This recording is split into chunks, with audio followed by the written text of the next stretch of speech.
안녕하세요. 오늘 저희가 탐구할 주제는 불교의 삼천배입니다. 네.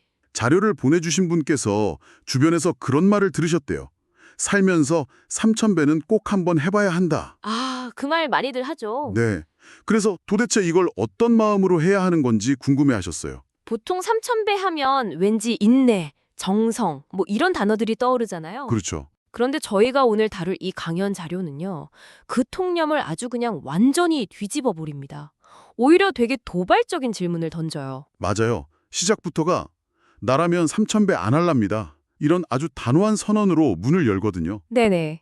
그래서 오늘 저희의 목표는 바로 이 독특하고 강렬한 관점을 깊이 파고드는 겁니다. 절을 하는 행위, 그 너머에 숨겨진 의미와 시대적인 변화까지 한번 같이 읽어보는 거죠. 맞습니다. 이게 단순히 어떤 종교의식을 해부하는 걸 넘어서요. 어려움의 본질은 무엇인가? 또 도움을 구하는 올바른 자세는 어떤 것인가? 그리고 결정적으로 지금 이 시대는 우리에게 무엇을 요구하는가에 대한 아주 날카로운 통찰을 담고 있습니다. 한번 시작해보죠. 좋습니다. 그럼 그 충격적인 첫마디, 나라면 삼천배 안 한다. 여기서부터 시작해보죠. 그 이유를 기합 중에 3기합을 받는 것이라고 표현하는데요. 이게 굉장히 비유적이잖아요. 네, 그렇죠. 좀 풀어주실 수 있을까요? 네, 이 자료의 관점에서 보면요. 무릎을 꿇는 행위, 즉 절이라는 게 두 가지 의미가 있다는 거예요. 두 가지요? 네. 하나는 우리가 흔히 아는 존경과 감사의 표시. 이건 긍정적인 의미죠.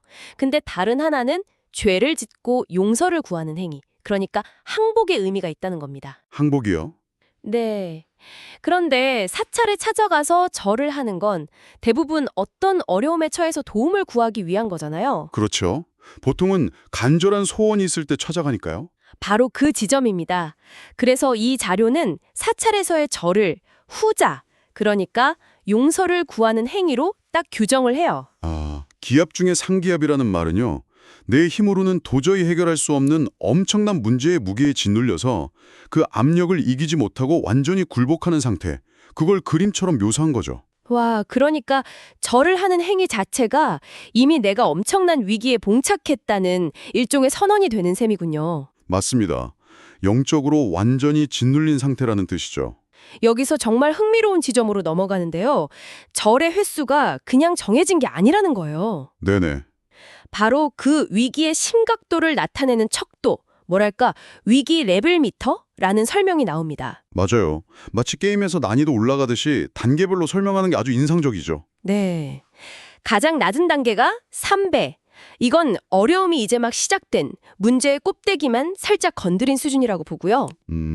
여기서 조금 더 깊어지면 7배로 넘어가는데 과일로 비유하자면 속껍질까지 파고든 단계라고 설명합니다. 그럼 우리가 가장 흔하게 접하는 108배는 어느 정도 수준인가요? 그게 이제 문제의 질량이 50%를 넘어섰을 때 기본값이라고 합니다. 기본값이요? 네. 이때부터는 한 군데가 아니라 여러 사찰을 돌아다니면서 절을 하게 되는데 이 자료는 여기까지도 여전히 복을 비는 기복의 차원에 머물러 있다고 봐요. 아, 그리고 아주 신랄한 표현을 쓰죠. 이건 무식할 때 하는 것이라고요. 와, 정말 직설적이네요. 많은 분들이 경건한 마음으로 하는 108배를 무식할 때 하는 것이라고 잘라 말하는 건 그렇죠. 분명히 어떤 의도가 담긴 표현 같아요. 기존의 관념에 좀 충격을 주려는 거겠죠? 정확합니다. 이 자료의 핵심 논리 중 하나가 바로 더 이상 무지함에 기대서 문제를 해결하려 하지 말라는 거거든요. 아하, 108배까지는 아직 자신의 노력을 통해 문제를 해결하려는 시도보다는 외부의 힘에 의존해서 요행을 바라는 마음이 더 크다고 보는 겁니다. 그렇다면 3000배는 그야말로 마지막 단계, 최후의 수단이겠군요. 네, 문제의 심각성이 70%에 달하는 임계점, 거기에 이르렀을 때 꺼내는 마지막 카드입니다. 자료에서는 이걸 최고 큰 형벌과도 같다고 표현해요. 형벌이요? 수행이 아니라요? 네, 형벌. 이건 더 이상 복을 빌어서 해결될 수준이 아니라는 강력한 신호라는 거죠. 자신의 노력을 게을리하고 시간을 낭비하다가 문제가 눈덩이처럼 불어나서 완전히 갇혀버린 상태. 그게 바로 3000배를 해안하는 상황의 본질이라고 설명합니다. 형벌이라는 단어가 주는 무게감이 엄청나네요. 그럼 여기서 자연스럽게 다음 질문으로 넘어가게 돼요. 만약 이 숫자가 위기의 레벨이라면 그 행위 자체는 어떻게 해야 의미가 있는 걸까요? 바로 그 지점이 이 자료가 가장 강하게 비판하는 부분입니다. 사람들이 숫자를 채우는 데만 급급한 나머지 절의 본질을 잃어버렸다는 거죠. 아하. 자료에서 묘사하는 장면이 아주 생생해요. 무릎 다칠까봐 방석을 앞뒤로 놓고 염주를 한 번에 10개씩 넘기면서 속도를 내는 소위 3000배 질이 난 사람들의 모습을 꼬집습니다. 그러면서 아주 날카로운 질문을 던지죠. 너는 절한 거냐, 씨알린 거냐? 네, 맞아요. 극표련. 이 씨알린다는 표현이 처음엔 좀 생소했는데 맥락을 보니까 그냥 숫자만 셌다는 의미더라고요. 그렇죠. 넌 기도한 거냐? 아니면 그냥 콩 새알리듯 숫자만 센 거냐? 이렇게 묻는 거군요. 네. 본질은 사라지고 형식만 남은 행위를 질타하는 겁니다. 자료에서 말하는 진짜 절, 즉 일배는 그런 기계적인 움직임이 아니에요. 그럼 어떤 건가요? 무릎 꿇는 그 순간 내가 무엇을 잘못했는가 이걸 깊이 성찰하고 진심으로 눈물을 흘리면서 반성한 뒤에야 비로소 다시 일어서는 것. 그 모든 과정이 합쳐져야 진정한 한 번의 절이라는 겁니다. 마음에 와닿는 비유가 있었어요. 부모님께 큰 잘못을 저질렀을 때요. 네. 내가 뭘 잘못했는지에 대한 반성은 하나도 없이 그냥 잘못했습니다. 이 말만 108번 빠르게 반복하고 용서해달라고 하면 그게 통하겠냐는 질문이요. 그 비유가 핵심을 꿰뚫고 있죠. 네. 마음이 빠진 육체적 행위가 얼마나 허공한지를 아주 명확하게 보여주더라고요. 맞습니다. 이마가 땅에 닿는 물리적인 행위가 중요한 게 아니라 무릎 꿇는 그 순간에 어떤 마음과 정성이 담겼느냐가 전부라는 겁니다. 그렇다면 3000이라는 숫자는 대체 뭘 의미하는 걸까요? 문자 그대로 3000번을 채우는 게 목표가 아니라는 건 이제 확실해졌는데요. 네, 이 숫자 역시 상징적인 의미를 갖습니다. 이 자료에 따르면요, 3000배는 단순히 횟수를 채우는 노동이 아니라 세 가지 근원적인 존재에게 온전한 참여를 드리는 것을 뜻한다고 해요. 세 가지 근원적인 존재요? 네, 바로 동양 철학의 기본이죠. 천, 지, 인입니다. 천지인 사상. 네, 첫째, 하늘에 대한 참회가 1000배의 몫이고요. 둘째, 땅에 대한 참회가 또 1000배. 그리고 마지막으로 나를 존재하게 한 조상님에 대한 참회가 나머지 1000배의 몫이죠. 와, 천지인 사상이 여기서 이렇게 연결되는군요. 이건 단순히 개인적인 잘못을 비는 차원을 넘어서는 이야기인데요. 바로 그 지점입니다. 이게 이 자료가 주는 가장 큰 울림 중 하나라고 생각해요. 내 문제가 더 이상 나 혼자만의 문제가 아니게 되는 거죠. 나의 잘못된 생각과 행동, 그릇된 삶의 방식이 누적되어서 결국 하늘을 노하게 하고 땅의 기운을 거스르고 조상님들께 누를 끼쳤다는 것을 깨닫는 것. 와, 그래서 그 거대한 새 존재에게 용서를 구하는 행위, 그것이 3000배의 본질이라고 설명합니다. 그렇게 생각하니 무게감이 완전히 달라지네요. 내 작은 소원 성취를 위한 기도가 아니라 무슨 우주적 질서와 나의 근원을 향한 거대한 참여록이 되는 거군요. 그렇죠. 그래서 진정한 마음으로 이 수행을 하면 숫자를 채우기도 전에 기력이 다해서 쓰러질 것이고 그렇게 혼신을 다해서 자신의 잘못을 고했을 때 비로소 용서의 길이 열린다고 말합니다. 자, 그런데 이 자료는 여기서 한 걸음 더 나아갑니다. 지금까지 이야기한 이 모든 방식이 이제는 구시대의 유물이 되었다고 선언하거든요. 네. 2012년이라는 아주 구체적인 시점을 기준으로 큰 전환이 일어났다고 주장합니다. 네, 정법 시대, 즉 바른 법의 시대가 도래했다는 개념을 제시합니다. 정법 시대요. 네, 자료의 주장에 따르면 과거 무식했던 시절에는 사람들이 그저 잘못했다고 빌기만 해도 신들이 가엾게 여겨서 용서하고 도와주었지만 그 시대는 2012년을 기점으로 막을 내렸다고 단언해요. 2012년이라니 굉장히 구체적인 연도네요.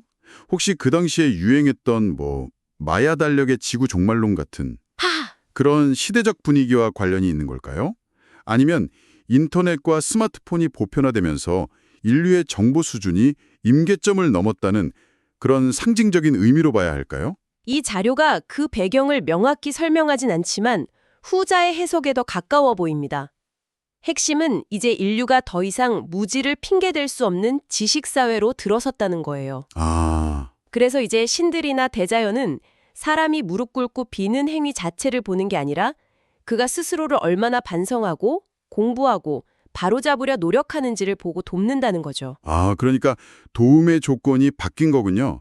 과거에는 간절한 애원이 조건이었다면 네, 이제는 지적인 노력이 조건이 되었다는 말이네요. 바로 그겁니다. 특히 옳고 그름을 분별할 줄 아는 지성을 갖춘 한국인들은 더 이상 무식한 척해서는 안 된다고 아주 강하게 강조해요. 무식한 척이요? 네, 이 표현이 정말 날카롭죠.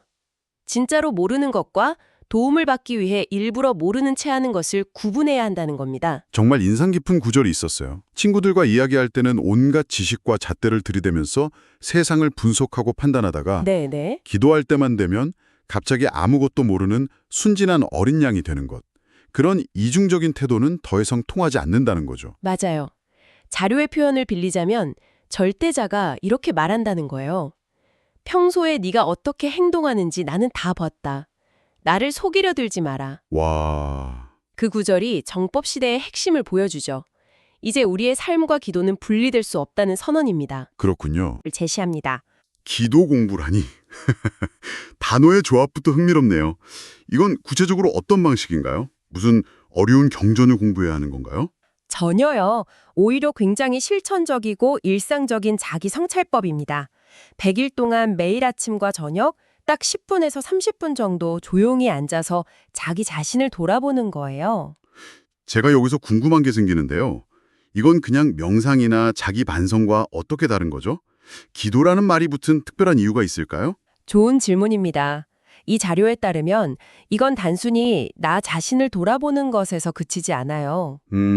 나의 내면을 공부하고 잘못을 바로잡으려는 그 노력 자체가 우주와 대자연에 보내는 가장 강력한 신호, 즉 기도가 된다는 겁니다. 아하, 나의 변화 의지를 우주에 발신하는 행위인 셈이군요. 네, 맞습니다. 그럼 구체적으로 어떤 질문들을 스스로에게 던져야 할까요? 자료에서 몇 가지 핵심적인 질문을 제시합니다. 첫째, 나는 나에게 일어나는 일을 남 탓은 하지 않았는가? 남탄? 네, 이걸 우리 사회의 총체적인 병이라고까지 강하게 이야기해요. 둘째, 나는 남을 헐뜯고 무시하고 있지는 않은가?